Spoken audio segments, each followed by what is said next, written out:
court.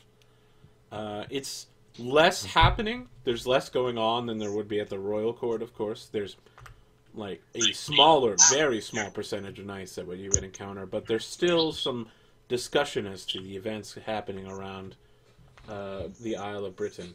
Dobbin, you are rolling for intrigue already. Interesting. So let me tell you that how was this me. works. That was kind of my overhearing or knowing about that kind of gossip.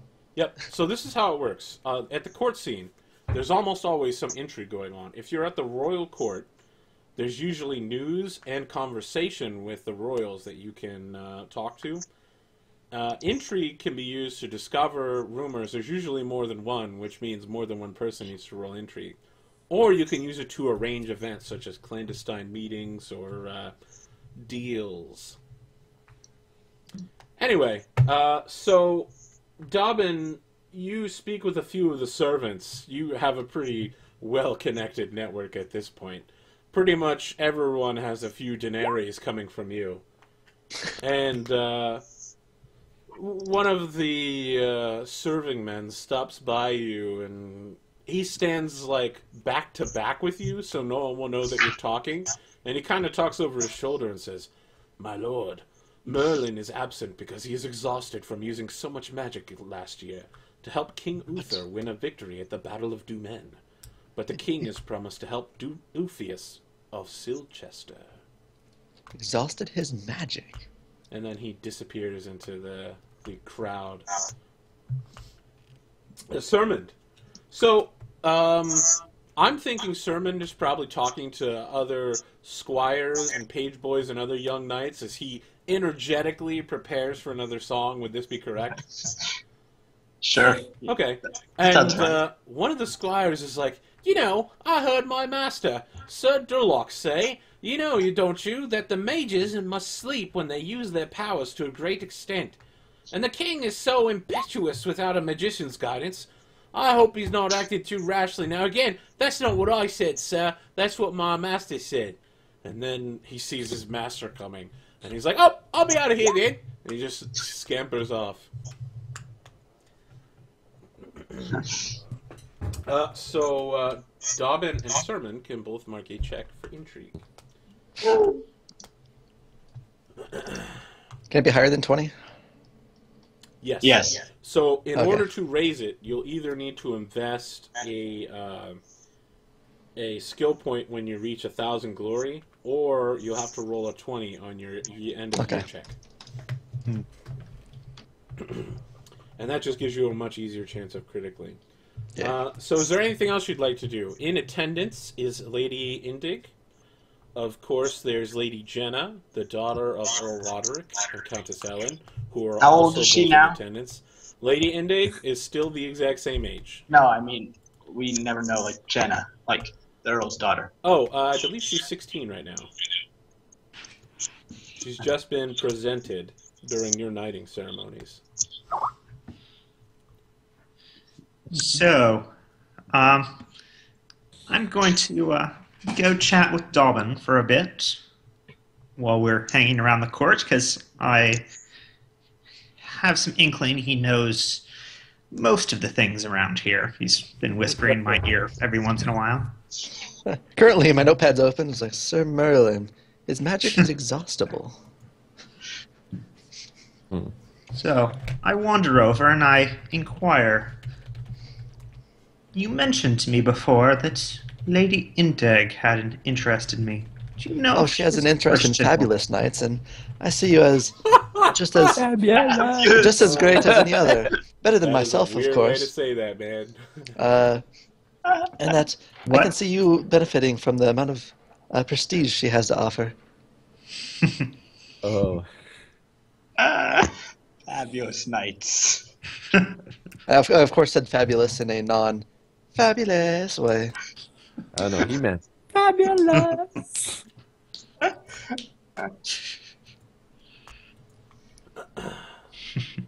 Aurelius, a rebuttal? She, of course, would need you to court her by strict custom, and she has to take a liking to you, but she is interested nonetheless.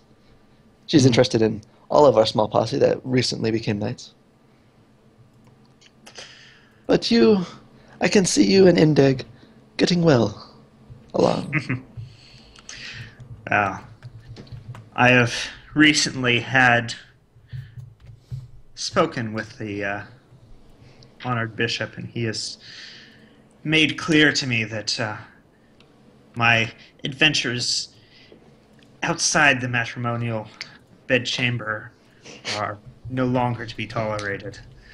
I suspect I should Yes. go pay her a visit. Just be sure to take what she says with a grain of salt. She's a very sarcastic sort, but it is good humor. I will keep that in mind. Much appreciate your advice. Now, if you don't mind, I'm very interested on this Merlin topic. Now, go have fun playing with the rest of your servants. I'll head Try off. not to annoy anyone too powerful. Dobbin, are you offended by that? I'm not sure whether it's an offensive statement or not, but it sounds Really, like it could you're be. the one who's always playing around with your servants. Yeah. The sermon just like lean backwards and say that from a different table. Oh. Shit. Gloves are coming off. Your father's adventuring party, that's for sure. I probably wouldn't have thought too much of it, but I'm definitely not offended after Sermon's interruption. So, as you know, Sermon is like with all the squires and page boys who all crack up laughing at that jest. I'll simply head off. Robert, what's happening with you? Wait, how did? I think Robert, is it customary, I guess, for knights to like bring their wives to these things and all because all the ladies Good are if there? you Yeah, wanted to. yeah. So he's newly married. He'll do that. He'll bring her, She's like, and he's just like kind of interacting with all the other married Robert, knights. I'm and so people like that glad to be away from my brothers. Now, let me go talk with the other ladies. thing. Awesome. And then as she's walking away, she's like, oh, finally away from the stench of my husband.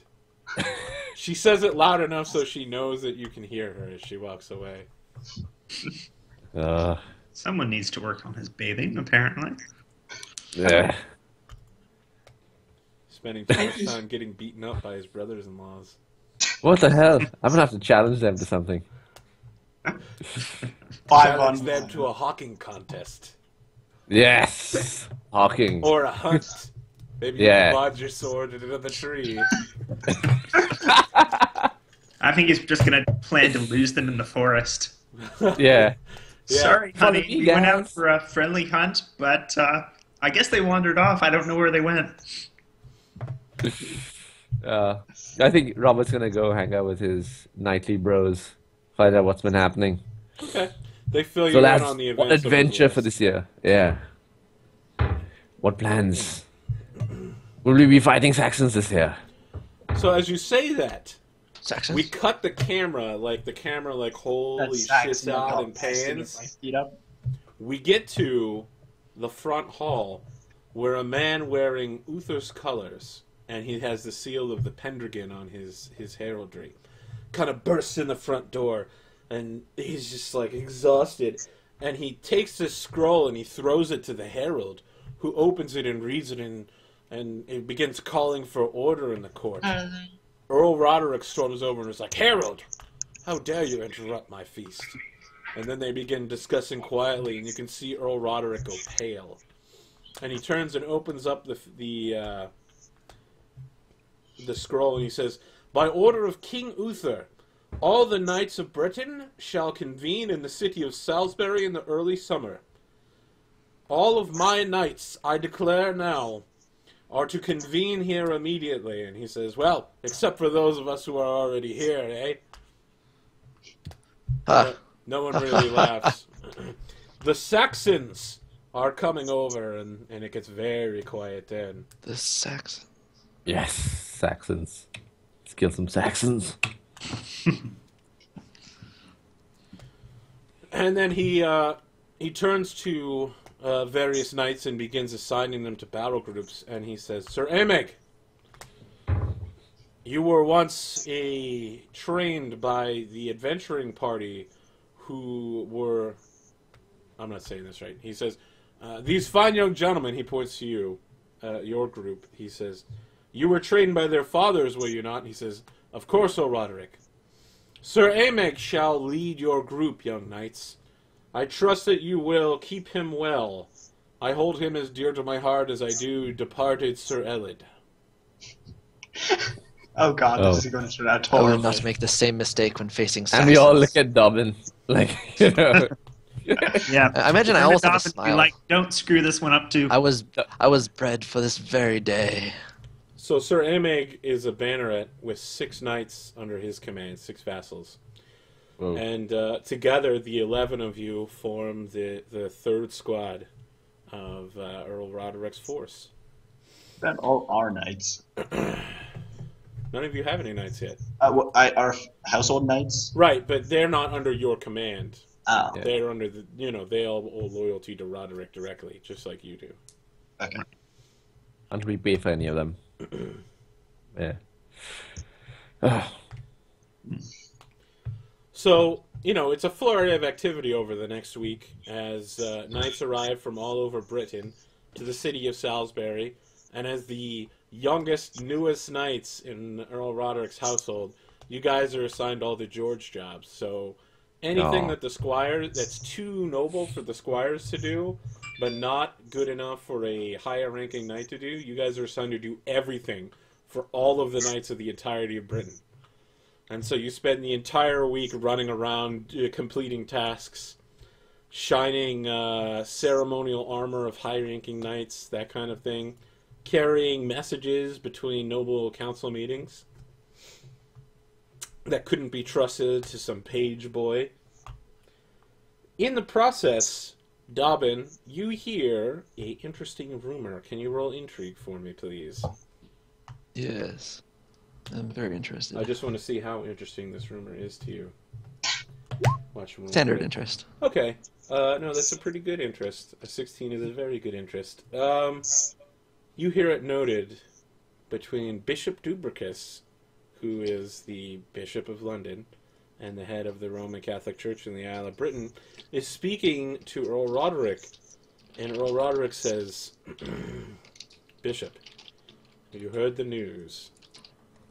Among Uther's vassals, the Duke Gorlow of Cornwall in Brittany is not present. And Bishop Dubricus says, he is a Christian man. He will attend, I am sure, but if not, he will explain himself to Uther in time, and to God in the end.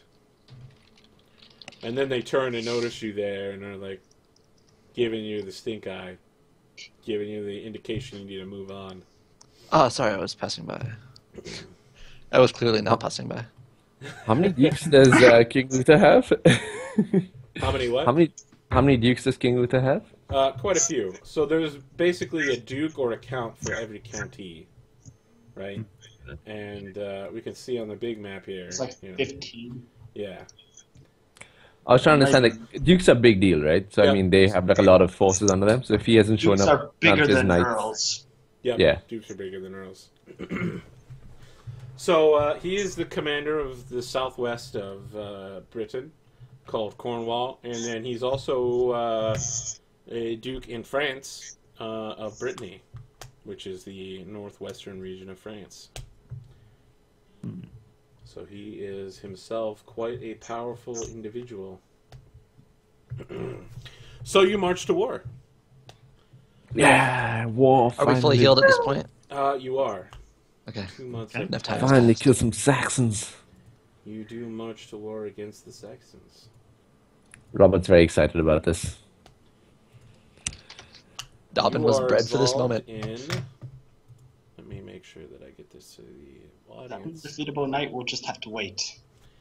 Yeah, so, as you know, or may know, knights have to serve 40 days under the command of their lord, and then they get to do whatever they want. And typically those 40 days come pretty early. You know, they happen late spring, early summer, which is exactly what's happening here.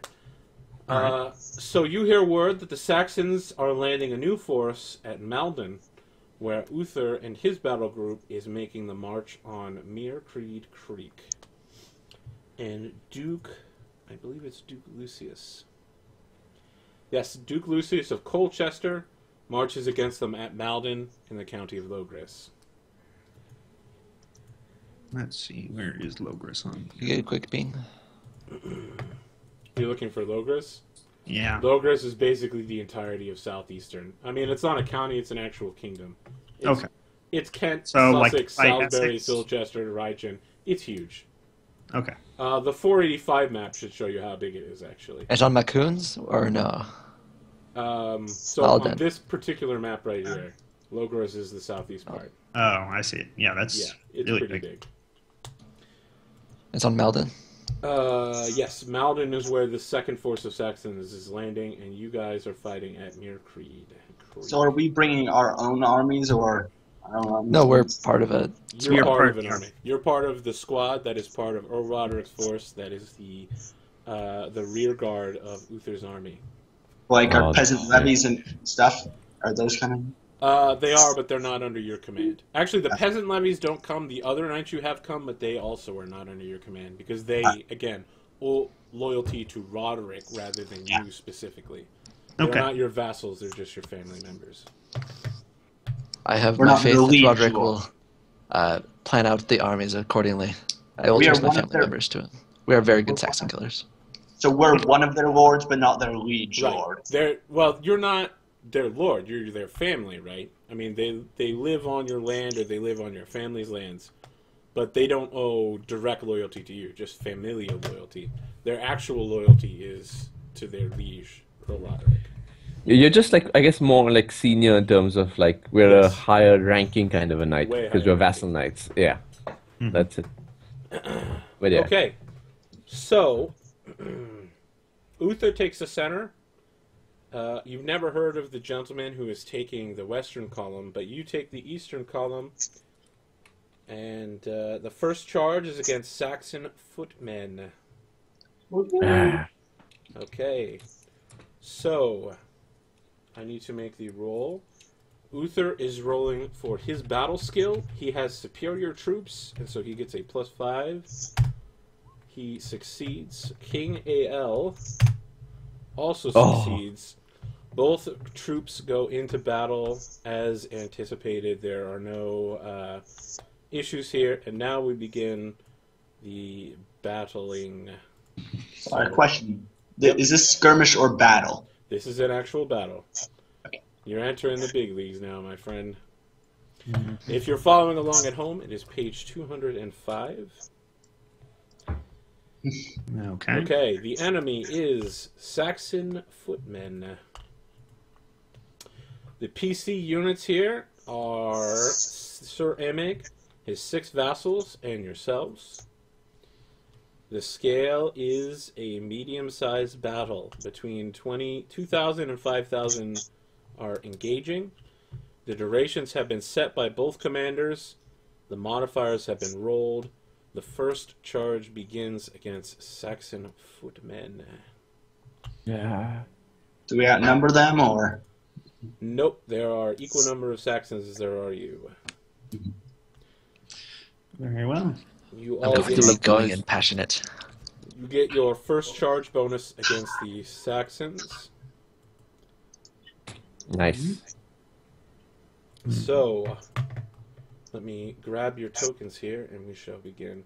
Again, sorry, this is a little less... It's a little more clunky than the battle system for other games.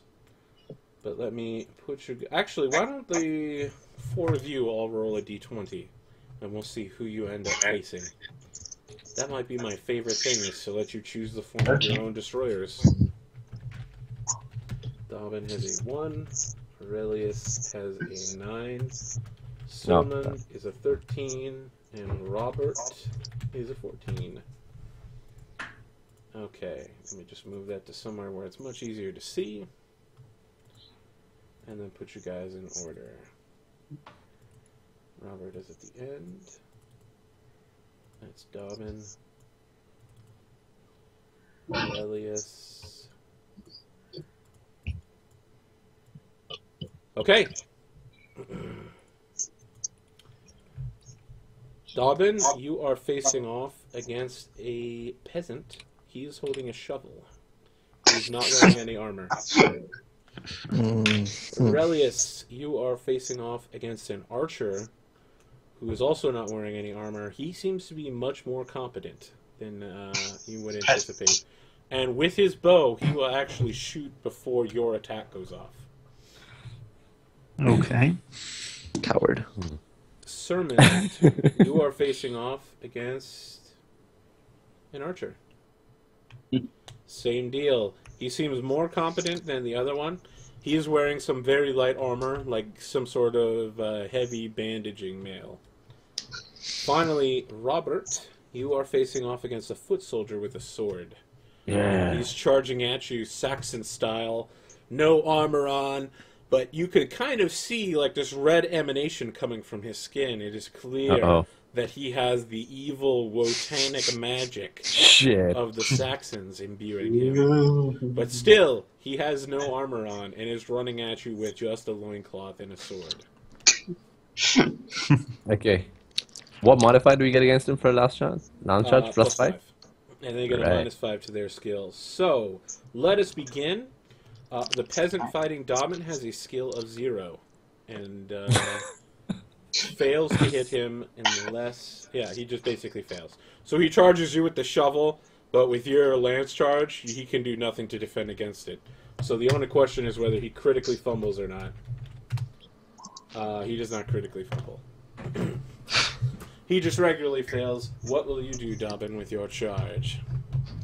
It was my first time ever seeing a Saxon. Yes. He loses his shit, doesn't he?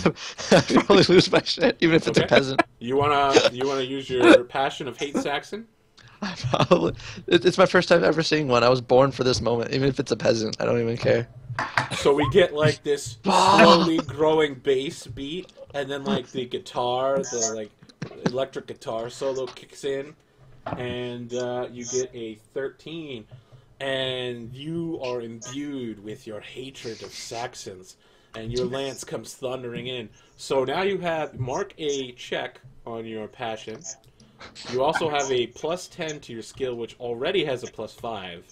Holy shit. So you have a +15 on this lance charge. Bloody Saxons! Nothing You special. do not crit, but you do hit. Deal your damage. Is it horse damage from charger? Yep, 66. Okay, that will not be enough to kill him. But now I must begin the writing up. So, Dobbin, round 1, R1, success. Okay, we are on to Aurelius. You are fighting the archer. He will take his shot first. He holds the line, and his shot hits your armor and deflects off. And he's like, well, shit. And then your horse collides with him. Let's see your roll. All right.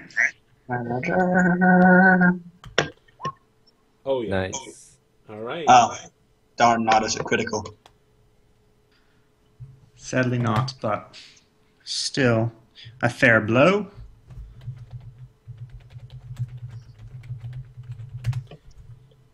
Let's see that damage. Okay, you also failed to kill him, but you do land a fairly hearty blow upon him. Yeah, is that 5d6 or 4d6? 46. With lance? He's not charging with the lance. He used his sword. Oh, Yeah, alright. I'm better with the sword, and I don't want to have to switch out. Yeah, makes sense. So, I understand that. Let me explain right now. All of the rounds here are played out in, like, each round of combat represents, minutes or hours worth of combat, so you don't actually need to switch out, except the last round, which is played out step by step. Okay. Still, your sword hits, you get a success. Then we move on to Sermond, who is also facing down an archer.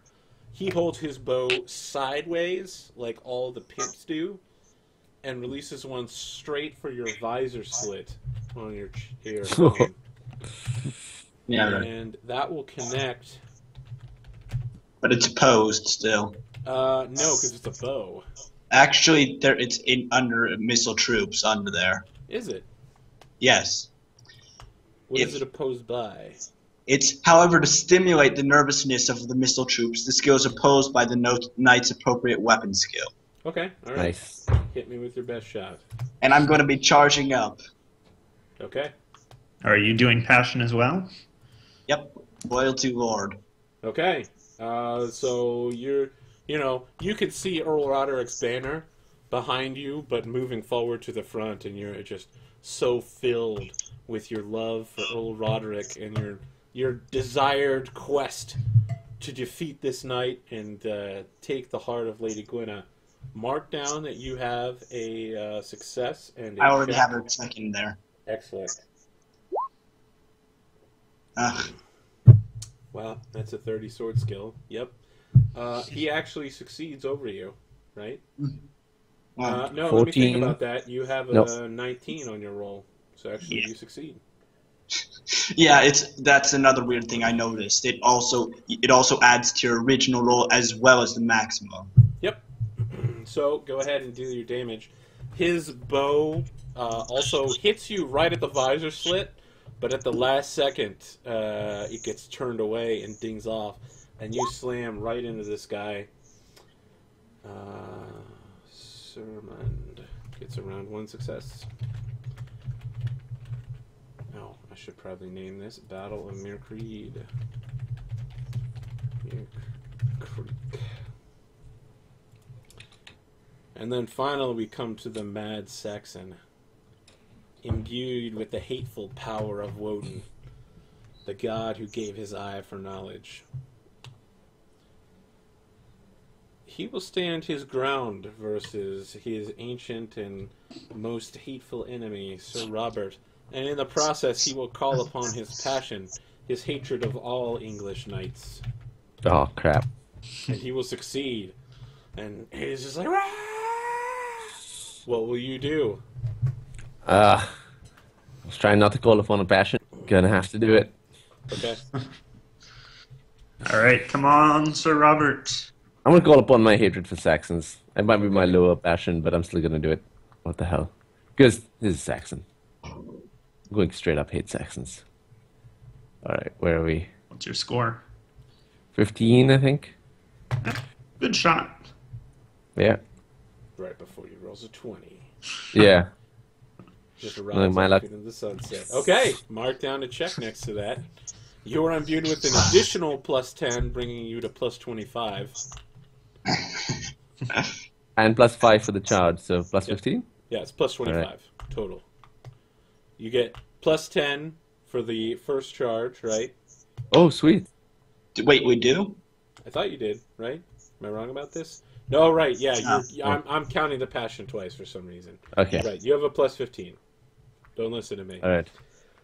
Alright, I'm gonna lance charge with 15. So he has a 16 minus 5 plus 10 is a 21.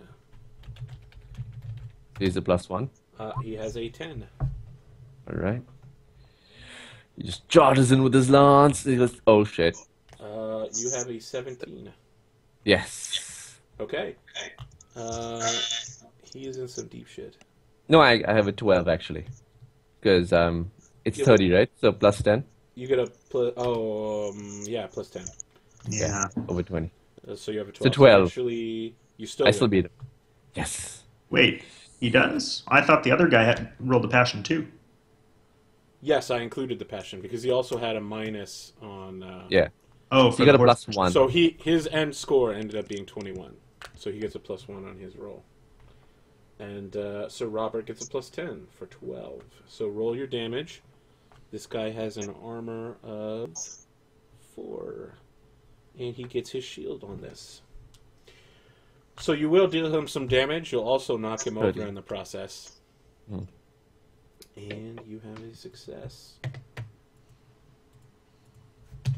Okay. So Robert, R1, success. Then we move to round 2, where we move to the regular Saxon table. None of the Saxons at this battle are mounted. All of you retain your passions. For all day. Yep. For the rest of the battle. You can all roll a d20 now to determine your next opponent. Oh crap! Again, another Saxon. Come on,